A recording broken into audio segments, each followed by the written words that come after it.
बिस्मिल्लाहिर्रहमानिर्रहीम। अस्सलाम वालेकुम नाज़रीन, आप यूट्यूब चैनल देख रहे हैं। मैं इमरान खान हूँ। बहुत इंपॉर्टेंट खबरें हैं क्योंकि बहुत सारी कन्फ्यूजन दूर हो गई है।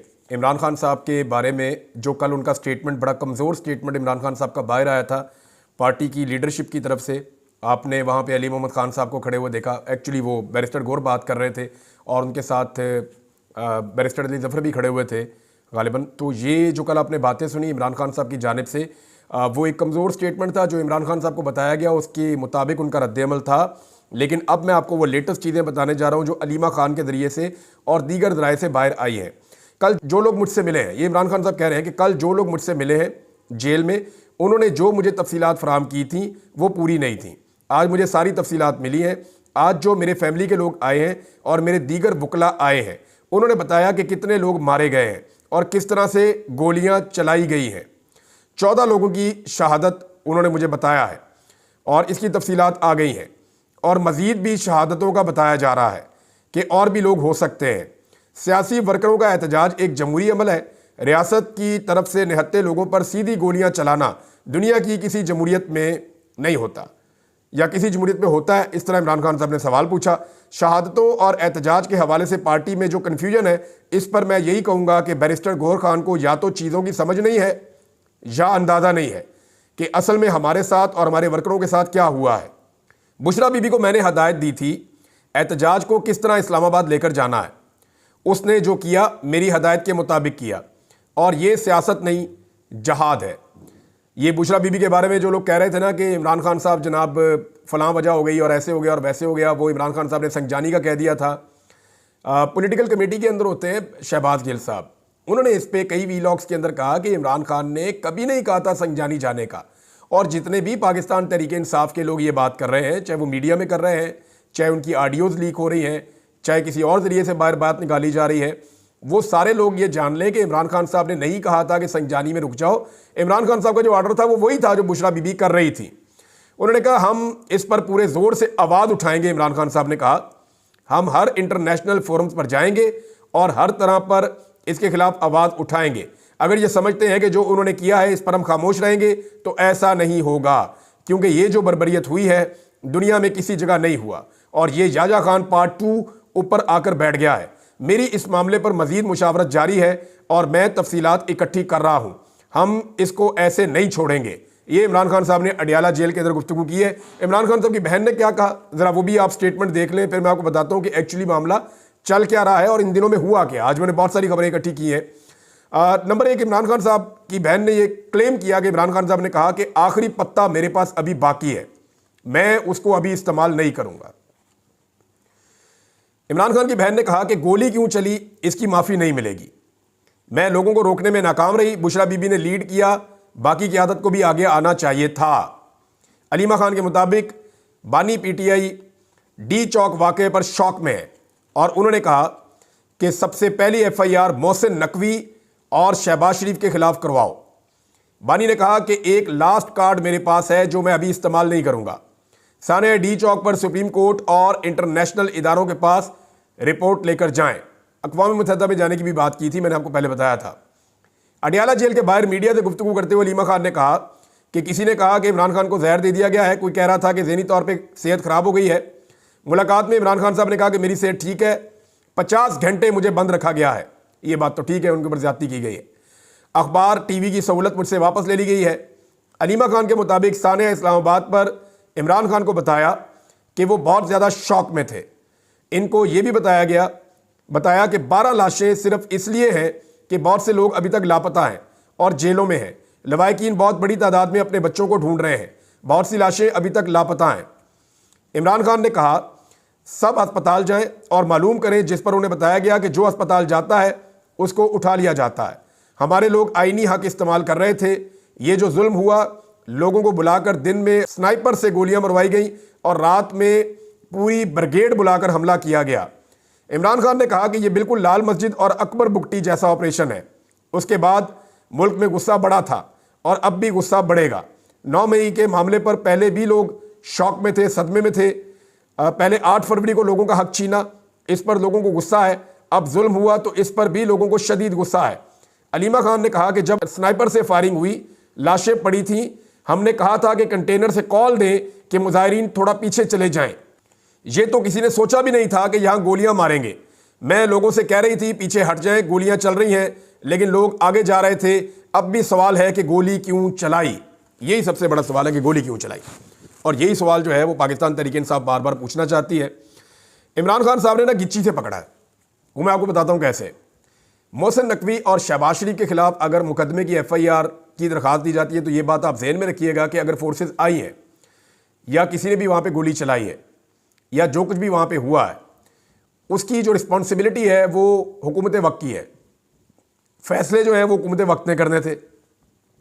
जो सख्त तरीन ऑर्डर जारी किए गए थे वो हुकूमत की जानिब से ऑर्डर जारी किए गए थे, और ये ऑर्डर सहाफ़ियों ने पढ़ के भी सुनाए और ट्विटर पे ट्वीट भी किए। ख़ासतौर पे जो लोग सहाफ़ी हुकूमत से राब्ते में होते हैं उन्होंने कहा जी कि शूट एट साइट के ऑर्डर हैं कि देखो और गोली मार दो, और लोगों को गोली मारने के ऑर्डर दे दिए गए हैं कि सीधी गोली मारी जाएगी। फिर इसकी धमकियाँ भी दी गई। बाकायदा सहाफ़ियों ने अनाउंस किया इन सारी चीज़ों को और TV चैनल्स के ऊपर ये सारी चीज़ें चली है। ये कोई ढकी छुपी बात नहीं है। तो इस्लामाबाद किसके कंट्रोल में था? एक वज़ीर आज़म है और दूसरा वज़ीर दाखिला है। ये दो लोग हैं जो बड़े बड़े फैसले ले रहे थे। अगर फ़ौज को बुलाया भी गया था या रेंजर्स को तलब किया गया था तो वो तलबी और बुलाया जाना भी हुकूमत का काम है, और हुकूमत के अंदर दो मेन आदमी होते हैं जो इसके लिए रिस्पॉन्सिबल होते हैं, एक वज़ीर आज़म और एक वज़ीर दाखिला। तो इन दोनों को जिम्मेदार करार दिया इमरान खान साहब ने, और उन्होंने बिल्कुल ठीक जगह से पिन पॉइंट किया कि इन दोनों के ऊपर FIR करवाई जाए, इनके खिलाफ दरखास्त दी जाए, क्योंकि यही दो वो लोग हैं जिनकी वजह से वहाँ पे लाशें गिरी हैं, ये उसके लिए रिस्पॉन्सिबल है। अब जो कुछ भी अगर इदारों ने करवाया है, क्योंकि राणा सनाउल्लाह साहब कल कह रहे थे, उनसे सवाल किया गया कि आप इदारों को कंट्रोल करते हैं या इदारे आपको कंट्रोल करते हैं, तो राणा साहब ने कहा यार आपको सारा कुछ ही पता है। वो गोल बोल कर गए, यानी उन्होंने तासुर ये दिया कि हमारे पास तो कंट्रोल कोई नहीं है, कंट्रोल तो किसी और के पास है।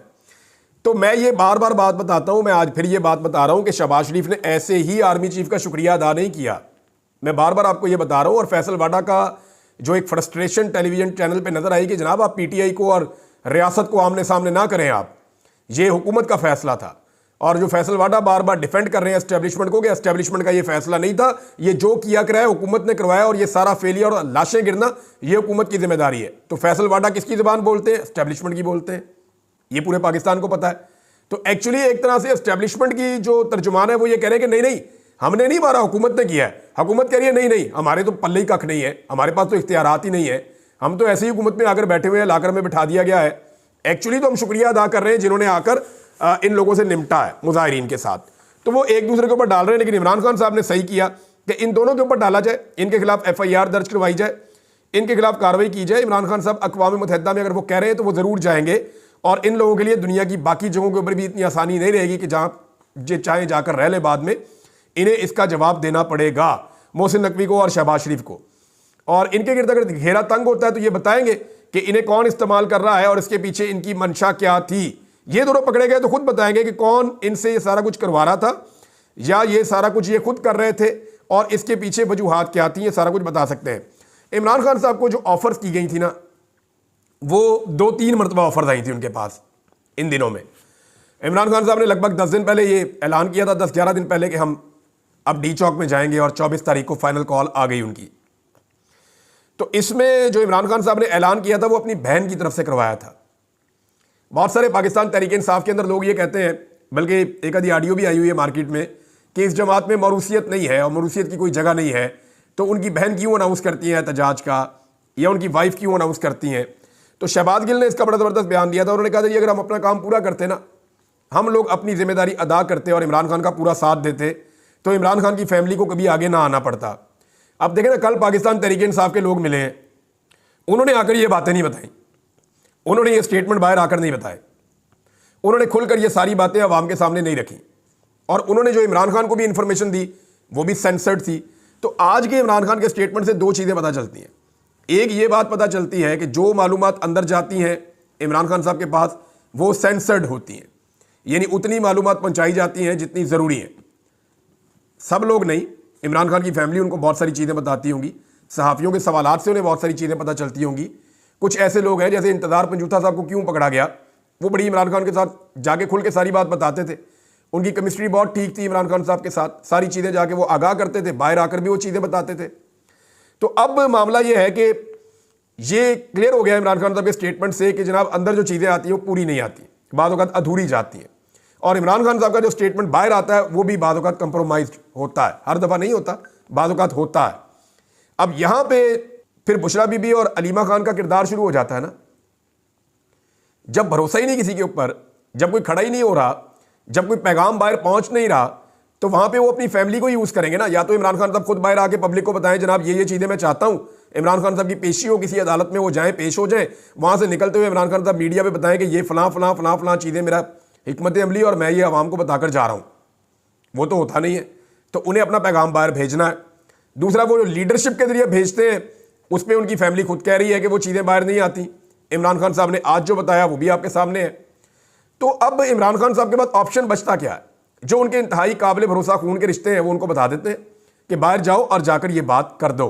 तो उनकी बहनें बाहर आकर ये बात कर देती हैं और अलीमा खान साहिबा ने आकर बड़ा क्लियरली चीज़ों को सबके सामने रखा है। दूसरा, जो बुशरा बीबी के मामले के ऊपर लोग तनकीद कर रहे थे कि उन्होंने इमरान खान साहब को, गालिबन लोग कह रहे थे कि धोखा दिया, इमरान खान साहब ने कुछ और कहा, बुशरा बीबी को लीडर बनने का शौक था, वो जी ना वहाँ चली गई, वहाँ उनको नहीं जाना चाहिए था, जो ये बातें हो रही थी वो भी गलत साबित हो गई। इमरान खान साहब ने कैटेगोरिकली स्टेटमेंट दे दिया बुशरा बीबी के हवाले से कि जो उन्होंने किया वो मेरे कहने के ऊपर किया है। अब अगर मोहसिन नकवी और शहबाज शरीफ के खिलाफ सिर्फ दरखास्त जाती है ना थाने में, तो ये हिल जाएंगे, और थाने में FIR नहीं होगी तो वो अदालत में जाएंगे, ये और हिल जाएंगे। तो ये मामला अब यहाँ रुकने का नहीं है, ये अभी आगे बढ़ेगा। इमरान खान साहब को जो ऑफर दी गई थी, पहले एक ऑफर दी गई, जनाब आप 10 दिन के लिए अपना एहतजाज मुअख्खर कर लें, इन 10 दिनों में चंद दिनों के बाद आपको सहूलत मिलना शुरू हो जाएगी, चीज़ें बेहतर होना शुरू हो जाएंगी, तो मुज़ाकरात आगे बढ़ जाएंगे। लेकिन इमरान खान साहब ने फिर एक शर्त रख दी थी।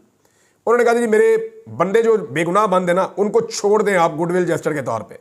और उनको छोड़ने के लिए कोई रॉकेट साइंस नहीं है, वो बेचारे जुडिशल रिमांड के ऊपर है, उनको फौरन रिहाई मिल सकती है। तो उनको आप छोड़ें ताकि हमें पता चले कि आपकी नीयत ठीक है और आप बदनीयती के साथ ये मुज़ाकरात नहीं कर रहे, तो हमारे पास ये मार्जिन होगा कि हम एहतजाज को कैंसिल करें। लेकिन वो नहीं किया गया, और बल्कि इमरान खान साहब के ऊपर एक और मुकदमा डाल के उनको फिर उसके अंदर गिरफ्तार कर लिया गया ताकि वो बाहर ना आ जाए। फिर 26 तारीख की रात को कुछ खबरें आ रही हैं मुख्तलिफ सोर्सेज से, इमरान खान साहब को उस रात भी ऑफर किया गया, और जो लोग मिलने के लिए गए थे उन्होंने इमरान खान साहब को फिर ऑफर दी, उन्होंने फिर इनकार कर दिया। अब जो शहजाद अकबर साहब हैं उनका और एक दो जर्नलिस्ट हैं उनका अलग अलग दावा है। दावा यह है कि इमरान खान साहब को कहा गया कि आपको भिजवा देते हैं, एक दावा यह कहता है कि आपको भिजवा देते हैं खैबर पख्तूनख्वा नथिया गली में, एक दावा यह कहता है कि आपको भिजवा देते हैं बनीगाला में, लेकिन आपको कुछ अरसा चुप रहना पड़ेगा, कम से कम 6 महीने इस हुकूमत को आपने कुछ नहीं कहना, और इदारों के हवाले से अपनी पॉलिसी को मुकम्मल तौर पर आप बदल दें और किसी किस्म का आपने इदारों के बारे में बात नहीं करनी। अब वो भी मुबैना तौर पर जो लोग ये स्टोरी बता रहे हैं वो ये कहते हैं कि ऐसा कुछ इमरान खान साहब ने एक्सेप्ट नहीं किया, उन्होंने ये बात नहीं मानी। अब मैं आपके सामने कुछ चीज़ें और रखने वाला हूँ। यहाँ पे लोधी साहब हैं, जनरल रिटायर्ड नईम लोधी, उनके 2 स्टेटमेंट हैं जो बहुत इंपॉर्टेंट हैं, लेकिन उनका एक स्टेटमेंट मैं आपको पढ़ के सुनाता हूँ, वो बहुत ज़रूरी है। नईम लोधी साहब कहते हैं, जनरल साहब, कि मुल्क की बड़ी पार्टी जिसकी पूरे मुल्क में नुमाइंदगी है उसको इंतशारी टोला कहना इंतहाई ख़तरनाक है। हुकूमत फ़ौज पर मलबा डाल रही है, DG ISPR की तरफ से इसका जवाब आना चाहिए कि वो कितने मुलव्विस थे और कितने नहीं। ये कहना कि ये भाग गए हैं, आप 100 निहत्ते लोगों को खड़ा कर दें और एक बंदूक वाला खड़ा कर दूं तो मैं देखता हूं कि आप कैसे नहीं भागते। पूरी दुनिया ने देखा है कि गोलियां चली हैं। ये जनाब नईम लोधी साहब का स्टेटमेंट है, और इससे अब आपको आइडिया हो जाना चाहिए कि लोगों के अंदर बहुत सारे सवालात जन्म ले रहे हैं, और सबसे बड़ा सवाल आज भी वही है कि गोली क्यों चलाई, गोली क्यों चलाई जो है वो इसका जवाब किसी को नहीं मिल रहा। अब सब ये कह रहे हैं कि ये सवाल ना पूछो, कोई और रास्ता निकाल लेते हैं। लेकिन इमरान खान साहब के मामले में मैं पहले दिन से आपको एक कह रहा हूं कि जिसने एक जिले शाह के मामले को इमरान खान ने आज तक नहीं भुलाया, वो आज भी जिले शाह की बार बार बात करते हैं कि उसके साथ क्यों जुल्म हुआ था। तो अब तो इमरान खान साहब के बहुत सारे लोगों को जो है वो शहीद कर दिया गया है, तो अब तो वो किसी सूरत चुप होकर नहीं बैठेंगे। नाजरीन, लापता अफराद के हवाले से जस्टिस जमाल खान मंदोखेल साहब के 1-2 स्टेटमेंट्स आए, क्योंकि ये केस चल रहा है सुप्रीम कोर्ट ऑफ पाकिस्तान में, और वहाँ पे उन्होंने यानी लतीफ़ खोसा साहब वहाँ पे मौजूद थे। तो लापता अफराद का मसला पार्लियामेंट में हल करें, जमाल खान मंदोखेल साहब ने कहा, जज साहब ने। तो उस पर लतीफ़ खोसा साहब ने कहा कि जी 26वीं आईनी तरमीम की तरह हल कर दें इसको। तो उन्होंने कहा 26वीं आईनी तरमीम भी अपने वक्त पे देखी जाएगी। देखिए, बुनियादी इंसानी हुकूक का मामला है कि किसी को लापता ना किया जाए, किसी को जबरी तौर पे गुमशुदा ना किया जाए। तो बुनियादी इंसानी हकूक के मामले के ऊपर पार्लियामेंट तो बेबस है, और पार्लियामेंट जिस तरह बनी है वो भी सबको पता है, और पार्लियामेंट के अंदर जिस किस्म के मशागल हो रहे हैं वो भी सबको पता है। तो लापता अफराद का मामला तो सुप्रीम कोर्ट ऑफ पाकिस्तान को देखना चाहिए, इंसानी हकूक के मामला उन्हें देखने चाहिए, और इनको ठीक करने की बजाय वो पार्लियामेंट पर डालना, मुझे नहीं लगता कि ये बात दुरुस्त है। और दूसरी एक चीज़ और है, जज साहब ने फरमाया कि जो बंदा चला जाता है वो वापस आके कहता है जनाब मैं शुमाली इलाका जात में गया हुआ था, मैं वापस आ गया हूँ। यानी लापता अफराद वापस आकर कुछ नहीं बताते, लापता अफराद वापस आने पर कहते हैं शुमाली इलाका जात आराम के लिए गए हुए थे। जस्टिस जमाल खान मंदोखेल के रिमार्क्स।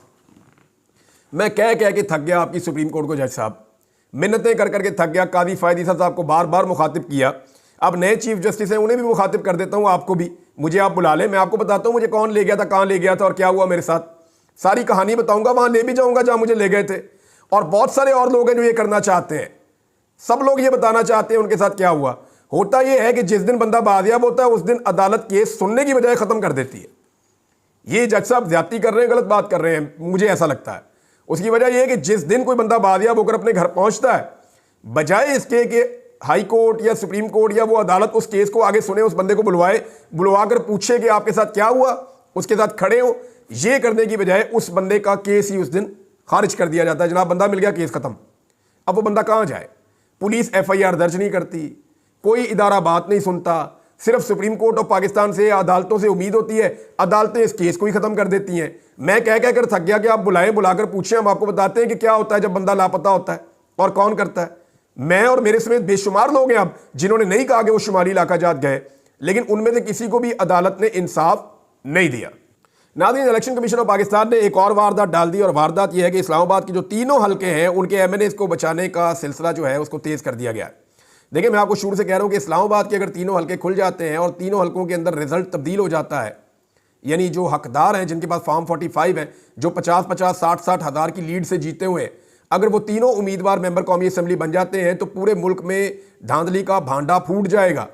और उसको बचाने के लिए अब इलेक्शन कमीशन ऑफ पाकिस्तान ने नई कार्रवाई डाल दी है और बात मान ली है PMLN के तीनों उम्मीदवारों की, यानी तीनों हल्कों से नून लीग के उम्मीदवारों की दरखास्तें मंजूर करके इलेक्शन कमीशन ने तीनों के केसेस को पिंडी ट्रिब्यूनल के जज जस्टिस रिटायर्ड अब्दुल शकूर प्राचा को भिजवा दिया।